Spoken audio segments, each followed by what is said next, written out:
Mesdames,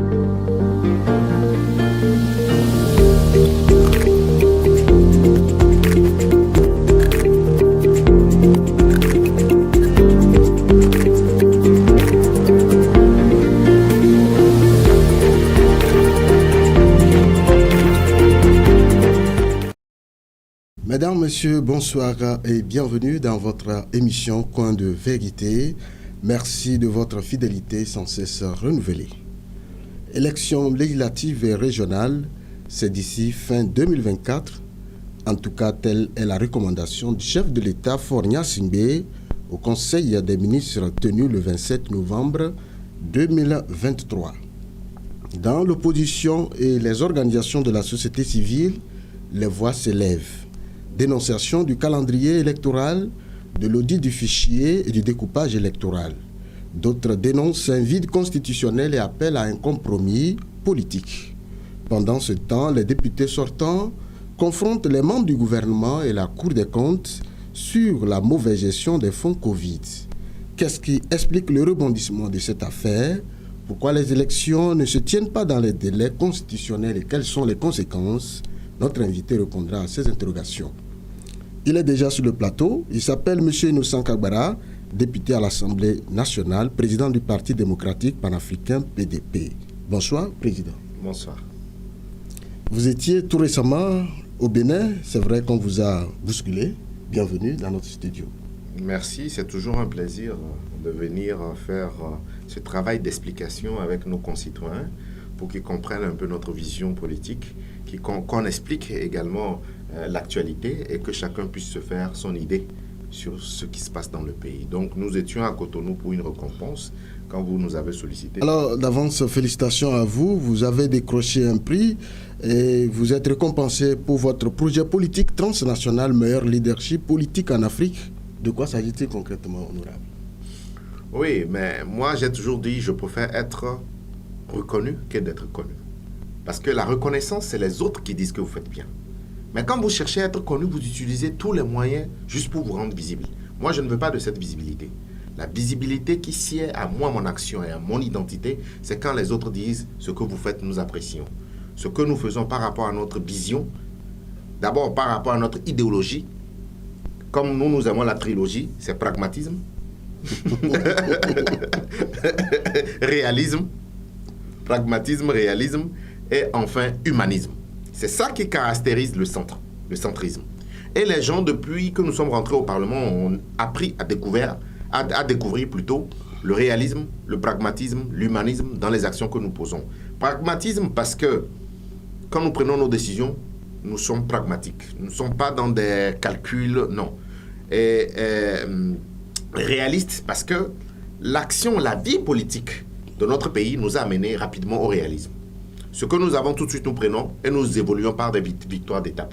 Humanisme, parce que vous allez voir, nous sommes l'un des rares politiques au Togo. Nous avons une action sociale durant tout le mandat. Même bien avant même que nous soyons au Parlement. Nous avons fait des forages, nous faisons des dons scolaires, nous offrons des bourses à des jeunes Togolais pour démocratiser les études à l'extérieur. Ils vont, ils reviennent. Donc notre action sociale est beaucoup plus importante que à gagner certaines victoires qui sont même des fois hypothétiques. Voilà un peu ce qui nous caractérise. Maintenant, au-delà de ça, c'est les 3 V. C'est les 3 V. C'est notre vision, c'est notre volonté. Vision, volonté et valeur. Et la valeur que nous incarnons à travers le panafricanisme, à travers le patriotisme. Donc c'est ce qui a peut-être milité pour que nous puissions être le leader africain de l'année au niveau de cette organisation, qui est une organisation qui est à sa 6e édition et qui sélectionne les meilleurs dans tous les domaines. Donc dans le domaine politique, ils ont porté leur choix sur nous, nous étions honorés et c'est l'occasion de les remercier pour ce prix qui nous encourage à faire beaucoup plus. C'est-à-dire qu'au Togo, c'est le PDP, c'est vous? Non, en Afrique, pas au Togo. C'est un prix africain. Parce que vous avez vu un peu notre intervention, notre activisme au niveau du conflit, du coup d'État au Niger, au niveau de l'affirmation de notre identité africaine, au niveau du respect de nos chefs d'État. Peut-être que c'est ce qui a milité pour. Parce que nous étions très actifs cette année sur sur ce débat. Donc peut-être que c'est ça aussi qui a milité. Donc c'est africain, ce n'est pas seulement togolais. Vous aimez finalement le chiffre 3? Non, nous trilogie, aimons les trilogies. trois valeurs. Les trois valeurs. L'identité, c'est trois mots. Notre philosophie et notre vision de la politique, c'est trois. Alors, Monsieur Innocent Kagbara, je rappelle que vous êtes président du Parti démocratique panafricain, vous êtes député à l'Assemblée nationale. On a vu un rebondissement de l'affaire Covid au Parlement. Beaucoup n'y croyaient pas. Pourquoi cette enquête parlementaire? D'autres disent que les députés ne sont pas habilités à créer une commission d'enquête parce que la Cour des comptes a déjà dit son dernier mot. Non, ceux qui ne connaissent pas les tests, donc il faut qu'on fasse un travail de pédagogie. Ce que moi je peux retenir de cette commission parlementaire, d'enquête parlementaire, c'est quoi? C'est que le Parlement fonctionne. Le Parlement n'est pas sous l'exécutif. Nous fonctionnons et quand nous trouvons qu'il y a une zone d'ombre, nous voulons juste comprendre qu'est-ce qui s'est passé. Comprendre. Vous êtes indépendant? Oui, non, mais de toute façon, il y a la séparation de pouvoir. Si vous n'y croyez pas, alors pourquoi est-ce que vous avez voté cette constitution? Pourquoi est-ce que nous fonctionnons selon? Nous sommes même pour qu'on modifie ce système partisan que nous avons hérité depuis les indépendances, après le discours de la boule, qu'on a customisé, et puis on est content, on parle de démocratie, on passe notre temps à nous chamailler. Quel temps nous avons pour le développement? La Chine, quand vous prenez la Belgique, est-ce que c'est le même système démocratique que la France? La France, est-ce que c'est le même système démocratique que la Pologne? Le Danemark? Non. Mais nous, on nous a imposé les mêmes choses. C'est un système trop présidentiel où c'est toujours un homme providentiel. Et après, c'est le jeu des partis politiques qui s'aiment, qui ne s'aiment pas. Les gens dénoncent, mais le jour où ils viennent au pouvoir, ils se rendent compte que le système les arrange. Ils conservent le pouvoir pour réprimer les choses et pour qu'eux et leurs groupes puissent gérer. La démocratie vous dérange? Elle ne me dérange pas, mais cette façon de faire me dérange. Celle qu'on nous a imposée. Laquelle voudriez-vous? Nous voulons une démocratie où on va un peu revoir les prérogatives du chef de l'État, où la démocratie véritablement, où le débat va se passer au Parlement, où le Premier ministre aura son mot à dire, où un ministre doit engager sa responsabilité devant le Parlement sans que tout le gouvernement ne tombe. Ou quand on voit même des signes extérieurs de richesse, on doit pouvoir vous questionner pour dire où est-ce que vous avez trouvé ça. Où nous respectons les institutions de la République, où nous respectons le délai constitutionnel. Voilà la démocratie que nous voulons. Construisons-nous. Il faut une réforme au niveau des institutions. Parce que c'est un système partisan. Un régime parlementaire, voudriez-vous? Pas forcément un régime parlementaire, nous allons en débattre. Ou même le vote a un sens. Dans notre système francophone, le vote n'a pas de sens. On donne le droit de vote à des gens qui ne comprennent même pas ce droit-là. Pour 5 000, ils vont voter pour quelqu'un. Est-ce qu'ils votent le programme de société? Et peut-être qu'il faut faire un truc à deux niveaux, où on choisit des grands électeurs qui étudient vraiment le programme de société des candidats. En fonction des secteurs d'activité, on a un collège de grands électeurs qui choisissent maintenant le président. À quoi ça sert de donner le vote à quelqu'un qui vote pour son frère, à quelqu'un qui ne sait même pas ce qu'on appelle programme de société? Alors, pourquoi vous n'avez pas fait vote a un sens? Pourquoi vous n'avez pas fait cette proposition de loi? Non, nous sommes largement minoritaires. Non, moi, je ne rentre pas dans ce débat. Vous, les journalistes, c'est ce que vous faites. Mais il faut le proposer. Non, mais de toutes les façons, c'est pour ça que nous voulons gagner les élections et faire les réformes. Nous allons les gagner, les élections. Nous allons quoi? Imposer présidentielles. Législatives, nous sommes aux législatives. Mais vous, dans votre tête, la majorité. Dans votre tête, tout le monde veut être président. Non, quand vous dites vous allez gagner les élections, on va gagner les élections, mais tout le monde. Non, les élections. La majorité. Oui, on aura la majorité au Parlement au niveau de l'opposition pour imposer la cohabitation. Comme ça, nous pourrons engager des réformes.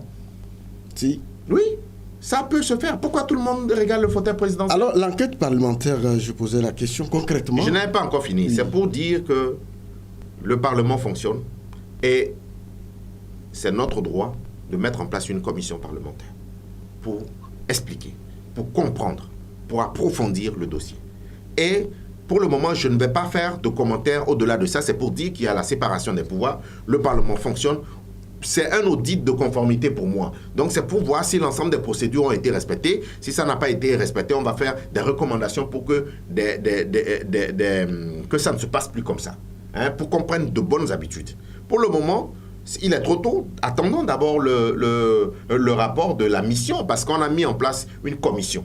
Nous faisons partie de la commission. Mais maintenant, la commission a mis en place une mission parlementaire qui sont les auditeurs et qui sont des parlementaires. Et nous avons audité un certain nombre de responsables qui ont géré ces fonds-là. Après, nous avons souhaité même qu'il y ait une confrontation entre la Cour des comptes et le gouvernement. Oui, on va revenir sur cette confrontation. Nous l'avons eu, oui. Nous l'avons eu. Maintenant, il revient à la mission parlementaire de faire son rapport, de présenter ce rapport à l'Assemblée nationale et après, vous allez m'inviter pour commenter le rapport. Alors, ce que les Togolais veulent comprendre, qu'est-ce qui a fait rebondir cette affaire? On a pensé que c'était terminé. Non, le Parlement dispose de ses prérogatives. Quand le moment est arrivé, nous, on a dit, bon, cette affaire-là, il faut qu'on comprenne mieux ce qui s'est passé. Mais et on a mis en place... ministre était déjà passé chez vous. Même si les ministres sont passés, le Parlement a un mandat. Est-ce qu'il n'y a pas une pression quelque part? Non, aucune pression. Sur vous? Aucune pression. Aucune. Alors, le Aucune jour pression. de la confrontation, mais c'était une richesse et c'était du nouveau. On se demande, mais c'est de la prouesse pour ce Parlement. Mais les voilà. gens n'y croyaient pas. Oui, c'est pour ça que je vous dis, ce Parlement va rentrer dans l'histoire. Oui, c'est parce que vous êtes à la On fin. rentre d'abord l'histoire dans Oui. l'histoire parce que c'est nous qui avons fait les réformes constitutionnelles. Parce que c'est un Parlement dynamique. Parce que c'est nous qui avons, moi personnellement, j'ai déposé 3 propositions de loi. 3 propositions de loi. C'est nous qui avons interpellé le maximum le gouvernement. Et enfin, c'est nous qui avons mis une mission parlementaire qui a audité les gens et qui a permis une certaine confrontation entre 2 institutions de la loi. Un débat très riche. Un débat contradictoire, un débat très riche, de temps en temps houleux, mais nous avons la maîtrise du sujet, donc nous, tout ce que nous voulions, c'est que les gens puissent s'expliquer. Et ce débat d'explication a eu lieu. On a l'impression que vous êtes satisfait de votre mandature. On n'est pas satisfait de notre mandature, nous on a fait ce qu'on a pu. On a fait ce qu'on a pu. Il revient aux Togolais d'apprécier. Alors, élection législative et régionale, vous y êtes, vous parlez déjà de votre victoire. Le chef de l'État fait des recommandations pour organiser ces élections au plus tard en mars 2024. Est-ce que vous n'êtes pas surpris que ce soit le chef de l'État qui fasse cette proposition? Non, bon, nous on n'est pas surpris. Il a donné une deadline que le gouvernement et la CENI doivent respecter. De toutes les façons, l'élection devait avoir 30 jours avant la fin de la mandature. C'est-à-dire en novembre? Oui, de genre première semaine de décembre. Oui. Ou bien, oui, première semaine de... Donc, nous connaissons l'agenda républicain, donc on s'est préparé depuis 2 ans à ces élections. Donc, nous, on ne va pas se laisser distraire par des questions de date. La forme compte. Est-ce que c'est une première de voir le chef de l'État lui-même parler d'une date, alors que cela revient? Non, on n'a pas donné de date, on a donné un délai qu'il ne faut pas dépasser.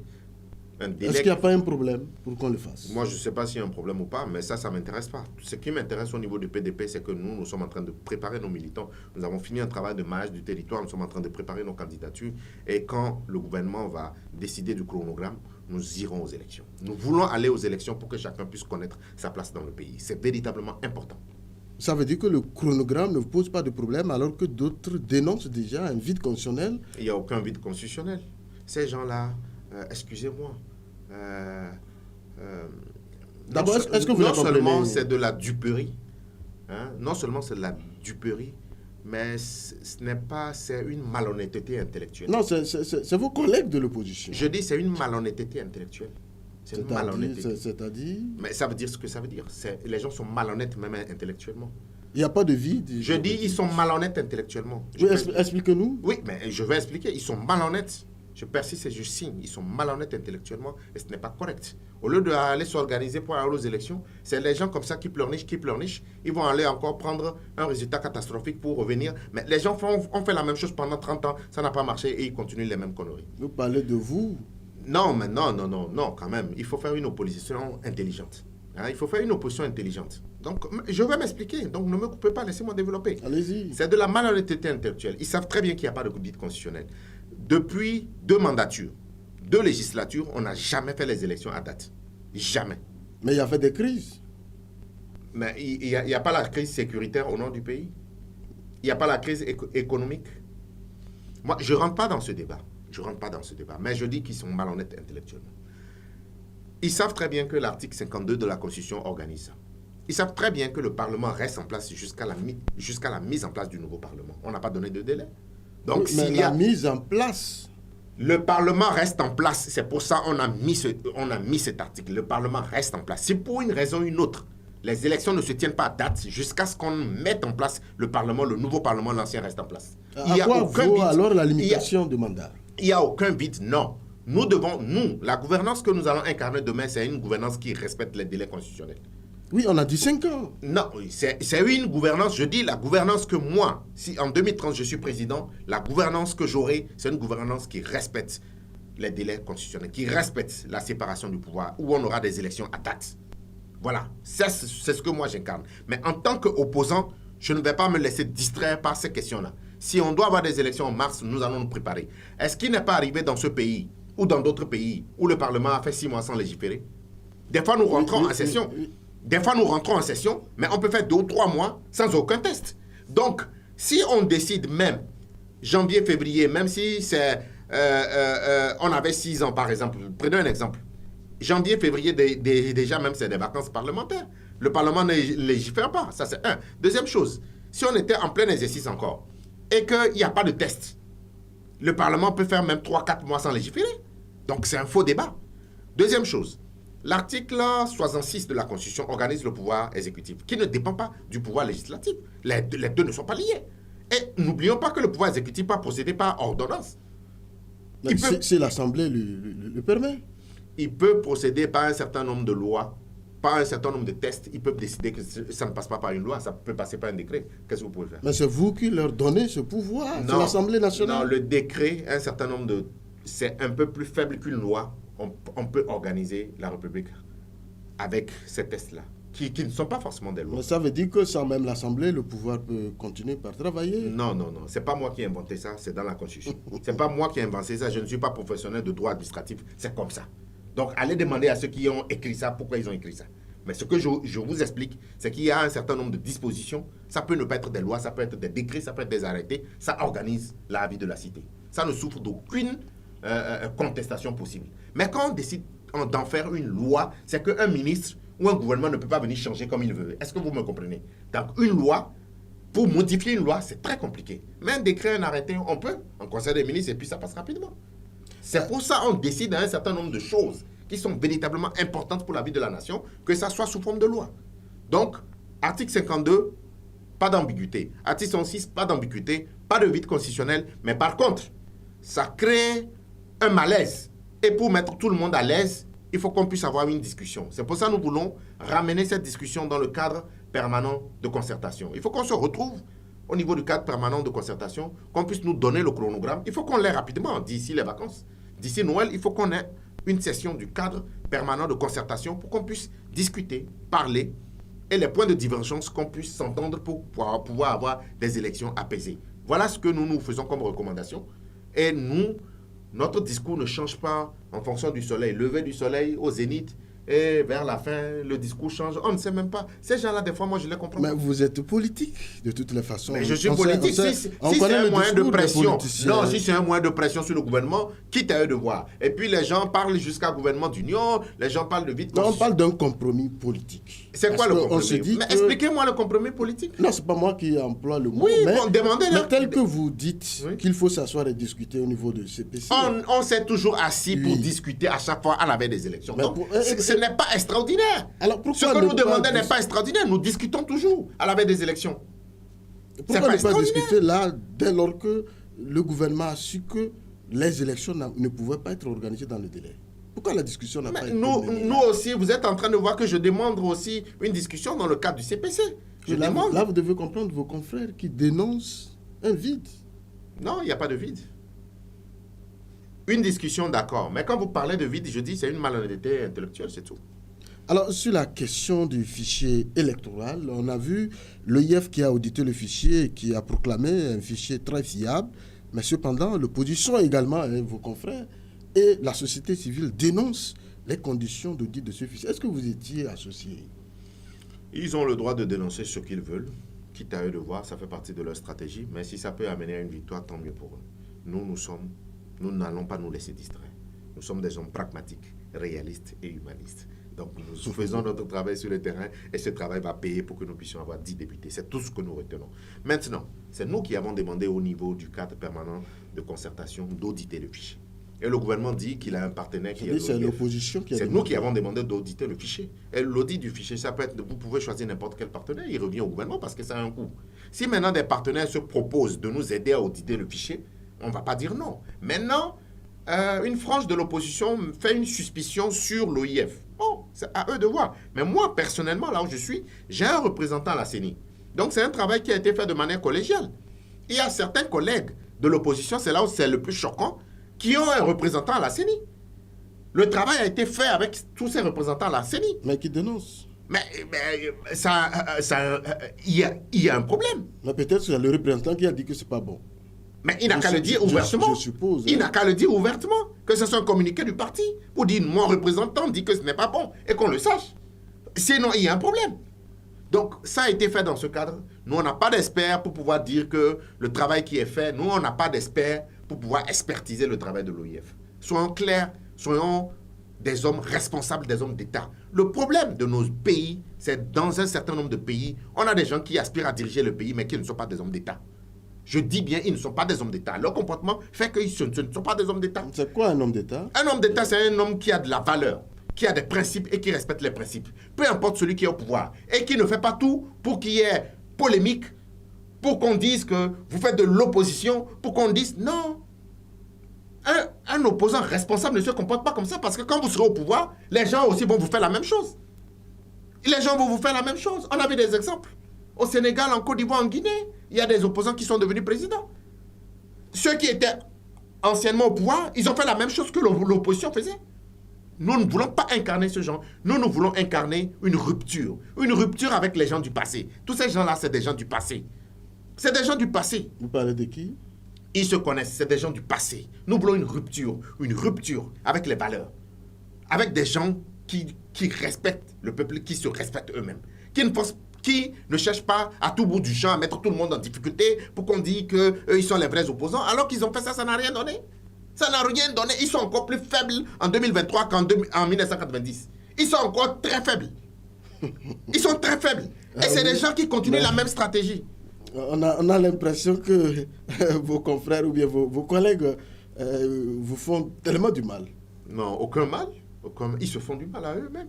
Moi, je ne sais pas pourquoi vous vous focalisez. Non, moi, parce que je ne suis pas venu... Vous les dénoncez plus stratégie, que le pouvoir, apparemment. Mais quel plus que le pouvoir? Qu'est-ce que nous, on a à voir avec le pouvoir? Nous voulons gagner le pouvoir. C'est à nous de nous organiser. C'est votre adversaire. Oui, mais c'est notre adversaire. Eux, ils passent leur temps à être distraits.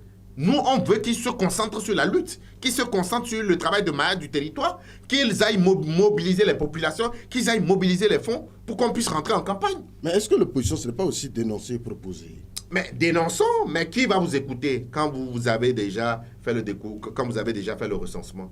Le gros souci, c'est que nous avons hérité des États. On nous a organisé ces États comme ça, nous-mêmes, nous n'avons pas su nous organiser. Normalement, on ne doit même plus parler du fichier électoral. Moi, en 2030, si on doit utiliser ce fichier encore, ça sera peut-être en 2025. En 2030, ça doit être sur la base de l'état civil. Sur la base de l'état civil. On déclare correctement les naissances. On relie l'état civil à l'ensemble des maternités, l'ensemble des hôpitaux, pour que ça soit systématique. On fait un acte d'inhumation obligatoire pour inhumer les corps, ce qui fait que les gens vont aller déclarer les décès. On a un fichier crédible, on extrait simplement ceux qui ont plus de 18 ans et on vote avec la carte nationale d'identité. Ce n'est que comme ça qu'on va résoudre le problème de fichier électoral. Vous connaissez le problème de la carte d'identité nationalité également? C'est quoi le problème? Mais beaucoup de Togolais vivent sans cette carte. On va rendre la carte, on va prendre des mécanismes pour rendre... Elle ne sera pas gratuite, mais ça sera un forfait pour que tout le monde puisse avoir sa carte nationale d'identité. À partir du moment où les gens sauront que c'est cette carte qui donne au droit de vote, rassurez-vous, ils vont aller prendre la carte. Ils vont aller prendre la carte. Il y a des gens, vous ne les voyez pas faire la carte ou bien le passeport s'ils ne voyagent pas, parce que ce n'est pas culturel. Maintenant, normalement, c'est un document qu'on doit avoir sur soi. C'est un document qui prouve votre identité, c'est tout.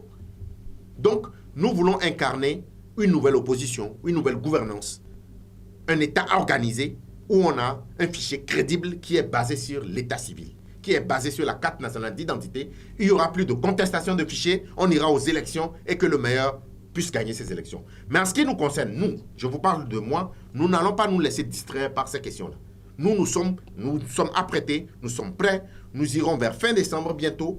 On va souhaiter les vœux aux Togolais. En janvier, au plus grand temps, il faut qu'on ait un chronogramme clair pour que nous puissions nous apprêter à aller aux élections, à gagner ces élections et à imposer une cohabitation à unir. Point.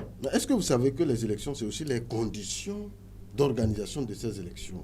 Oui, nous le savons très bien. Il faut réclamer. Nous le savons, nous les réclamons, nous réclamons la transparence. Mais on ne va pas aller sur un débat du fichier, un débat du découpage électoral, un débat inutile, un débat de perte de temps, où les gens, à la dernière minute, vont commencer par courir.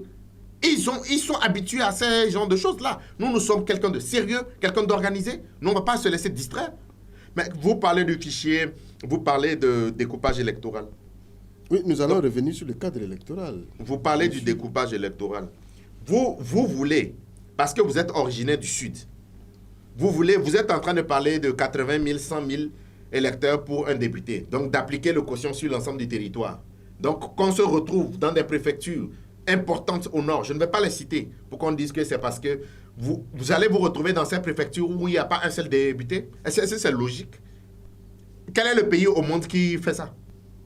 Non, vous pensez que... Mais quel est le pays au monde qui fait ça? De toutes les façons, nous allons revenir dans la deuxième partie sur cette question du découpage. Oui, donc les deux questions... exactement... S'ils ont les moyens, s'ils ont les moyens, revenons alors au fichier électoral, puisqu'on va parler du découpage après. S'ils ont les moyens, ils n'ont qu'à auditer le fichier, ils n'ont qu'à commettre leurs experts, ils n'ont qu'à demander au gouvernement de leur donner le fichier pour qu'on puisse l'auditer. Moi, je n'ai pas d'experts pour faire ça.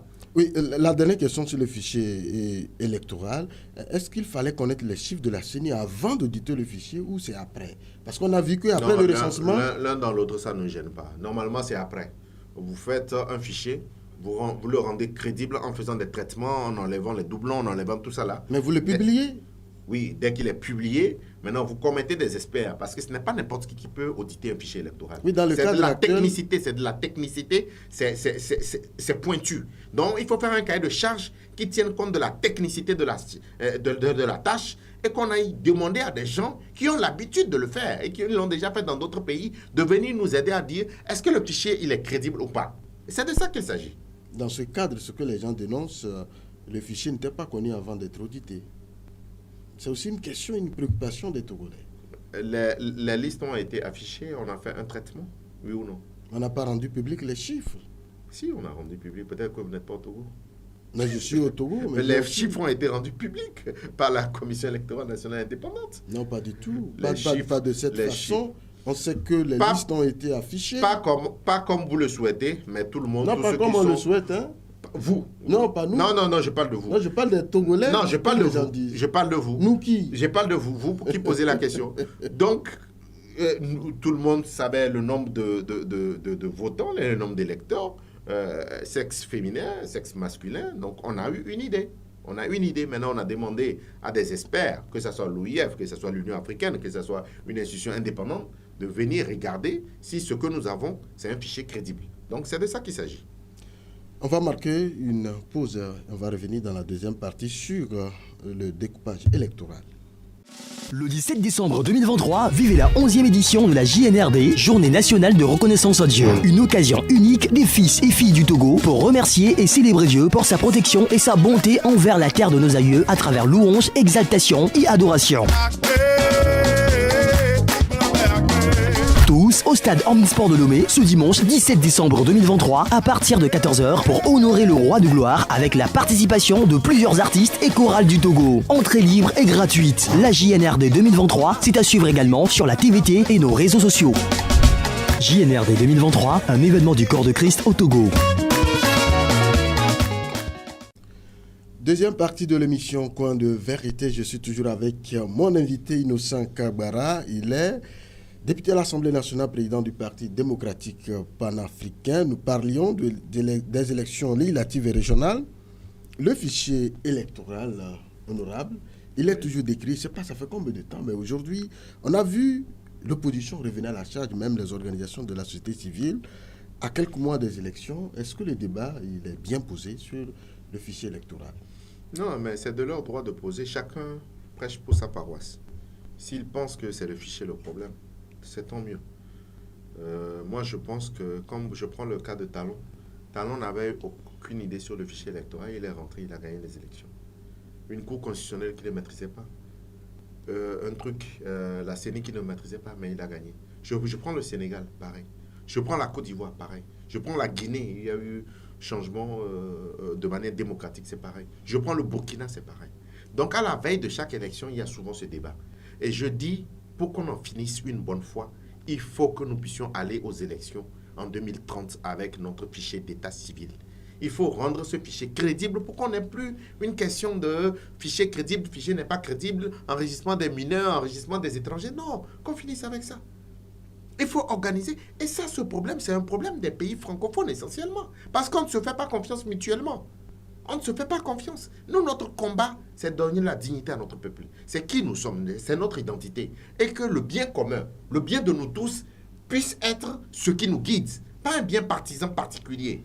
On a hérité depuis des indépendances, et après le discours de Mitterrand à la Baule, d'un système partisan, d'un système des élites. Et quand ils prennent le pouvoir, c'est pour leur cour, c'est pour leur famille, c'est pour les amis. Donc nous voulons casser ce système. Nous voulons être dans la rupture. Tous ces gens-là qui discutent, qui parlent de ça, ils ne sont pas mieux que ceux qui sont là. Vous voulez réinventer la roue? Oui, on va la réinventer parce qu'elle n'est pas juste. Non, c'est des gens, je vous ai dit, prenez le cas, il y a des pays qui nous entourent. Ils sont venus, est-ce qu'ils ont changé le système? Ce genre d'opposants-là, il n'y a pas de conviction, il n'y a pas de valeur. On appelle ça de l'opportunisme. Ils ne vont rien changer. Ils ne sont pas dans la rupture, ils ne vont rien changer. Ils n'ont pas encore le pouvoir, pourquoi vous le dites? Mais je dis, quand ils ne vont rien changer, intrinsèquement, on voit qui ils sont. Mais laissez-les prendre le pouvoir et les juger. Non, excusez-moi, mais on ne va pas remplacer ceux qui sont là par des gens qui sont médiocres. C'est pas vrai. On ne va pas le faire par des gens qui n'ont pas de vision, qui n'ont pas de valeur et qui sont médiocres. On ne le fera pas. Mais vous pensez alors que celui qui est là est mieux? Je ne dis pas ça, mais je dis, pour remplacer des gens, il faut être meilleur, il faut être bon. Mais nous, je parle pour moi. Dans un certain nombre de pays africains, non, là, écoutez-moi, ne faites pas la politique politicienne comme les opposants. Je dis, on ne va pas remplacer des gens qui sont là par des gens médiocres. On ne va pas le faire, on n'a pas le droit de le faire. Oui, mais quand vous le dites, ça veut dire que le changement sera difficile, alors que vous Non, le changement n'est pas difficile. Le changement, c'est au niveau du discours. Il faut qu'on puisse être responsable, il faut qu'on incarne une certaine rupture. Donc on ne va pas remplacer ceux qui sont là par des gens médiocres. On a besoin des gens sérieux, on a besoin de construire de véritables États où d'ici 2050, notre vision c'est 2050. Où nous, on ne va plus prendre des bateaux pour aller en Europe, mais c'est les Européens qui viendront chercher du boulot en Afrique. Parce qu'on aurait construit de véritables États. Des États basés sur des valeurs, sur une vision, sur le pragmatisme. Nous allons consommer par nous-mêmes, nous allons produire, nous allons transformer. Nos écoles seront des écoles compétitives sur le plan international. Nous allons investir dans les sciences, dans la technologie. Et nous, à la fin de notre gouvernance, on n'aura pas plus de 2 maisons. On n'en a pas besoin. On n'aura pas des comptes en Europe. C'est eux. Cette classe politique a été formée en France. Tous ceux qui parlent là, cette classe politique a été formée en France. Leur truc, c'est ça. C'est prendre le pouvoir pour les partisans, c'est prendre le pouvoir pour les amis, aller faire les vacances en France avec la famille, acheter des maisons en France. Et tout ce qu'ils prennent ici, c'est aller déposer dans des comptes européens. Nous voulons casser ce système-là. Nous voulons la rupture. Un homme de rupture. Nous incarnons cet homme de rupture. Nous ne voulons plus cette classe dirigeante africaine. Nous ne voulons pas. Qu'elle soit de la mouvance ou de l'opposition. Parce que c'est une classe qui travaille pour l'Occident. C'est une classe politique qui travaille pour l'Occident. Dans leur discours, où est la rupture? Il n'y a aucune rupture. Quand ils vont prendre le pouvoir, ils ont des accords avec ces gens-là, qui leur donnent des ordres, qu'ils vont respecter, c'est tout. Il n'y aura aucune rupture. Vous pensez que c'est facile, cette rupture? On l'incarne, on va l'incarner. Ça a déjà commencé, c'est un nouveau panafricain que nous incarnons et nous irons jusqu'au bout. C'est tout. C'est tout. Il faut revoir un peu l'organisation. Notre problème en Afrique, c'est un problème d'organisation. Il faut revoir l'organisation de notre État. Et surtout, il faut que nous soyons patriotiques. On n'est pas suffisamment patriotiques. On aime trop le matériel. Notre problème, c'est le matériel. Revenons sur le découpage électoral. Nous y sommes. Est-ce que vos camarades dénoncent? Non, moi, je ne suis pas ici pour répondre à ce que tel dénonce. Non, écoutez. Non, c'est-à-dire, posez-moi des questions concernant le cadre électoral. Non, posez-moi des questions sur le cadre électoral et moi, je vais vous répondre. Je ne suis pas ici venu pour répondre à ce que tel ou tel, ça les engage. C'est tout. Moi, je ne suis pas là pour répondre à ce qu'eux, ils ont dit. Ils n'ont qu'à parler à leurs militants, nous, on va parler à nos militants. Mais ça veut dire que vous avez des peuples différents. Non, on a le même peuple. On verra celui qui a été plus crédible, celui qui a été plus pragmatique lors des prochaines élections, c'est tout. Mais je pose la question sur le découpage électoral tel qu'il est fait. Heureusement que vous êtes un député, c'est pourquoi je pose la question. Oui, posez, et puis je vais vous répondre. Oui, mais ne me dites pas ce que tel... le découpage électoral ce que tel, moi j'ai fini... Est-ce que c'est un découpage électoral qui permet d'aller aux élections législatives? Là, je vous réponds. Mais je ne veux plus répondre par rapport... Je vous ai déjà répondu par rapport à ce que tel, ils sont les mêmes. Ils sont les mêmes, ils travaillent pour la France, ils sont les mêmes, ils ont fait les mêmes grandes écoles avec des politiciens français, c'est les mêmes, il n'y aura aucune rupture dans ce qu'ils disent. Non, nous incarnons la rupture, donc je ne peux plus répondre par rapport à ces gens. Alors, maintenant, Concernant le cadre électoral, le fichier électoral, nous, on n'a pas de problème par rapport au fichier. Là n'est pas le problème. Et ceux qui demandent qu'on fasse un redécoupage, oui, peut-être qu'il n'est pas juste. Il faut trouver un mécanisme beaucoup plus juste. Sur ça, je suis d'accord. Mais dire, par exemple, qu'on aura des préfectures au nord qui n'auront pas un député, et dire qu'un député de Lomé, 80 000, des préfectures... C'est par rapport aux chiffres et au nombre de députés dans les circonscriptions. Dans quel pays au monde on fait ça? Dans quel pays? Même les minorités. Quand vous prenez le Canada, vous prenez un certain nombre de... La diaspora, les minorités. Ils ont même des quotas. On fait une discrimination positive. Et c'est vous, dans votre pays ici, que vous voulez dire qu'il y a des préfectures au nord, et c'est reconnaître implicitement que UNIR gagne au nord. Pourquoi vous avez peur du nord? Maintenant, laissons les élections législatives. Allons à l'élection présidentielle. Même une voix compte. Qu'elle soit du nord, du sud, de l'est, de l'ouest. Mais comment vous allez gagner? Si vous reconnaissez implicitement que le nord, c'est pour UNIR, que le sud, c'est pour vous. Parce que vous êtes tous originaires du sud. Est-ce que s'il y a un leader qui est originaire du Nord, parmi ces gens-là, est-ce qu'il peut tenir un tel discours-là? Est-ce qu'on n'est pas en train d'ethniciser le Mais discours? c'est eux, allez leur poser la question. C'est un discours irresponsable. C'est irresponsable de tenir un tel discours. Demandez un peu plus de justesse, un peu plus, disons, de... C'est-à-dire, vous pensez de la manière de faire n'est pas bonne, Non, même le découpage, on peut le revoir. Il y a des pays où il y a 2 niveaux. On fait un découpage sur le plan national, on fait un découpage sur le plan régional, et on fait en sorte que les 2 tiers soient élus de cette façon-là. Le 1 tiers, on tient compte d'autres mécanismes pour ajuster. Est-ce que vous comprenez? Parce qu'on sait que le système n'est pas juste à 100%. Mais voir des leaders du Sud dire que non, un député du Nord est élu par 10 000 personnes, 20 000 personnes, alors qu'un député du Sud est élu par 50 000, tout ça, que ce n'est pas juste. Non, mais est-ce qu'ils ont tenu ce discours du Sud et du Nord? Si. On a vu, nous tous, tout ce qui passe sur Internet, on a vu quel est le quotient, et on donne toujours des exemples. Et on donne même des exemples même des préfectures du Sud, comme Taï, des préfectures du Sud, comme Bélé, où on ne doit même pas faire ça. Ce n'est pas un discours dangereux. Parce que on ne doit même pas faire ça. On ne doit même pas citer. Je ne voulais pas citer de préfecture. Exactement. On ne doit même pas en citer. On ne doit pas citer. On doit simplement peut-être avoir un quotient dit, ce n'est pas juste que certains soient élus avec peut-être 80 000 voix, alors que d'autres sont élus avec 15 000. On s'arrête là-bas. Exact. On s'arrête là-bas. Sans citer des préfectures, c'est eux qui citent des préfectures. Allez revoir tout ce qu'ils publient. Ce n'est pas normal de tenir un tel discours. Parce que si vous tenez un tel discours, donc ça veut dire que l'élection présidentielle, qu'est-ce que vous allez faire? L'élection présidentielle, une voix, c'est une voix. Mais qu'est-ce que vous faites à l'élection présidentielle? Non, on doit s'organiser. On doit être dans la rupture, on doit incarner une nouvelle façon de faire la politique. Faire la politique autrement, à travers des principes. Pas cette façon de faire là. Non, cette façon même fatigue les Togolais. Alors pour le PDP, on comprend que tout est prêt. On peut aller aux élections. Non, on n'a pas dit ça. Nous sommes prêts.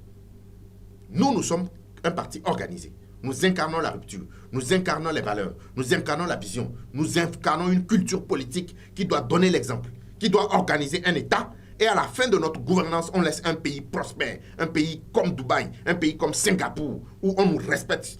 Déjà sur le plan diplomatique, sur le plan militaire, nous sommes un pays respecté. Nous devons en faire maintenant un pays de la logistique, hub agricole, hub industriel. Rien ne doit sortir du pays sans industrialisation. Je dis bien, rien ne sort du pays sans industrialisation.